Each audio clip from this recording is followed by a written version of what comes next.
Hello everyone, welcome to my channel.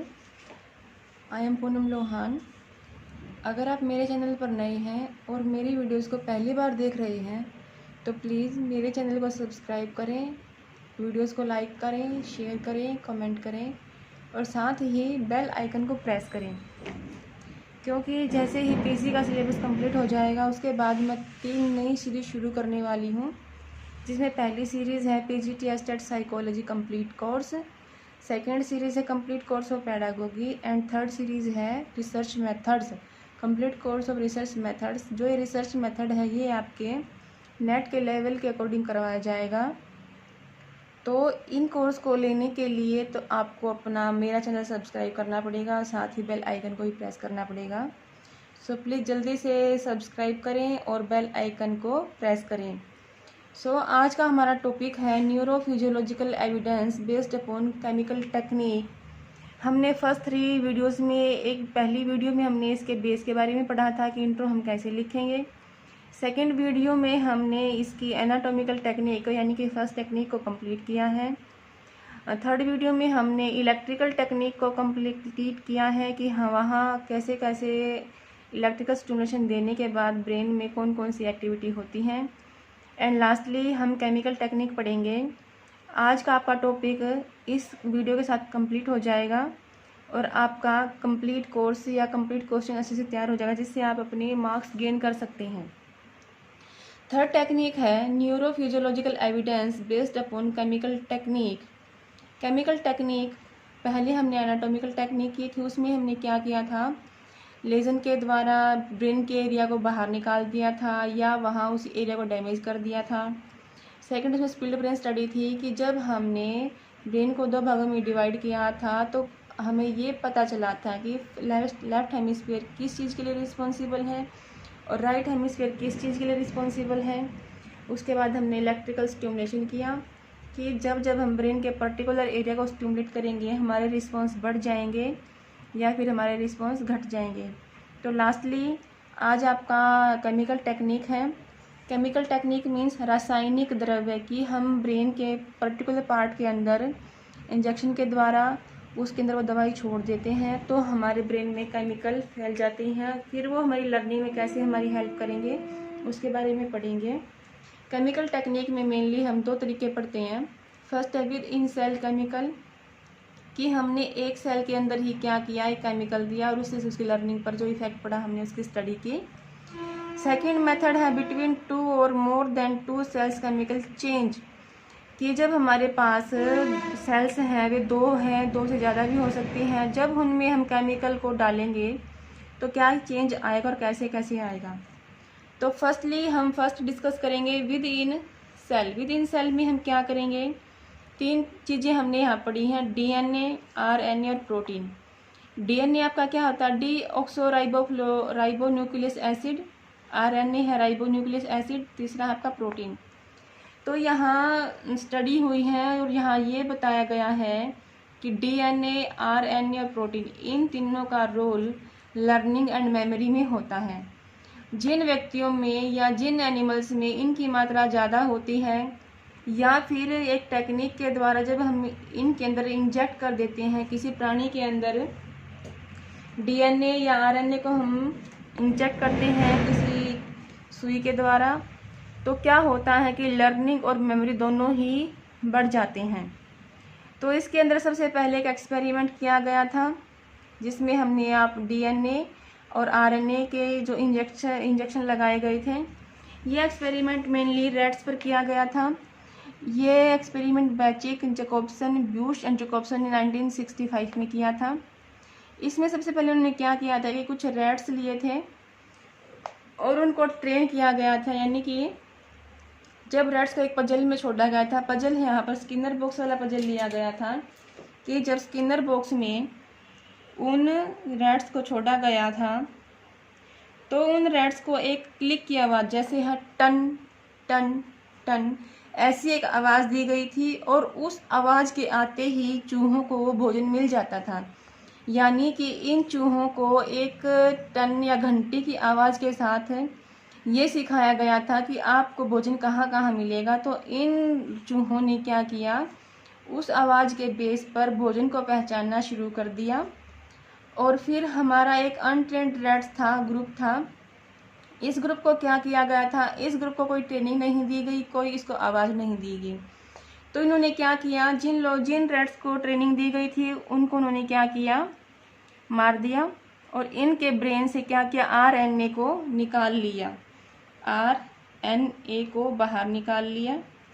और ऐसे ही untrained rats को मारकर इनके ब्रेन से क्या किया, RNA को निकाला गया। फिर क्या किया, उन्होंने 2 समूहों में और दूसरे चूहे लिए। एक पहले ग्रुप को, जो हमारा एक्सपेरिमेंटल ग्रुप है, उस ग्रुप में उन चूहों को RNA की सीरीज दी गई। और जो हमारा कंट्रोल्ड ग्रुप है उनको RNA की सीरीज किनकी दी गई थी, जिनको ट्रेनिंग नहीं दी गई थी। फिर इन दोनों जो हमारे नए ग्रुप आए थे, जिसमें नए चूहे आए थे, जिसमें पहले ग्रुप के RNA को डाला गया था। और जब इन चूहों को, जिसके अंदर RNA वाला ट्रेनिंग का RNA डाला गया था, उनको स्किनर बॉक्स में छोड़ा, तो उन्होंने बहुत जल्दी ही भोजन को ढूंढ लिया था। बट जिन रैट्स के अंदर विदाउट ट्रेनिंग वाले चूहों का RNA डाला गया था, उन्होंने भोजन को नहीं ढूंढा। तो यहाँ से ये प्रूव होता है कि RNA हमारी लर्निंग में बहुत ही इम्पोर्टेंट रोल प्ले करता है। तो यहाँ पर आपका विदिन सेल केमिकल कंप्लीट हो जाता है। इसमें एक स्टडी और की गई थी कि जब वृद्ध व्यक्ति हैं, जब बीमार व्यक्ति हैं, उनकी लर्निंग तो वैसे ही कमज़ोर हो जाती है, पर जब उनमें RNA की सीरीज डाली गई थी तो उन वृद्ध व्यक्तियों में और रोगियों में लर्निंग की क्षमता बढ़ गई थी। तो विदिन सेल में हमारा इतना ही है, जिससे हमारी लर्निंग को एविडेंस मिला है कि RNA, DNA और प्रोटीन, ये तीनों मिलकर हमारी लर्निंग को बढ़ा देते हैं। इसके बाद हम करेंगे दूसरी टेक्निक है, इसमें है बिटवीन सेल टेक्निक। इसमें क्या किया जाता है, इसमें यह बताया जाता है कि जो हमारी लर्निंग में साइनेप्टिक ट्रांसमिशन का बहुत ही बड़ा रोल होता है।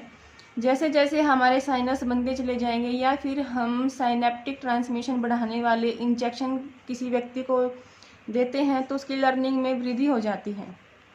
तो ड्यूटिश 1968 और 1971 में एक स्टडी की गई थी।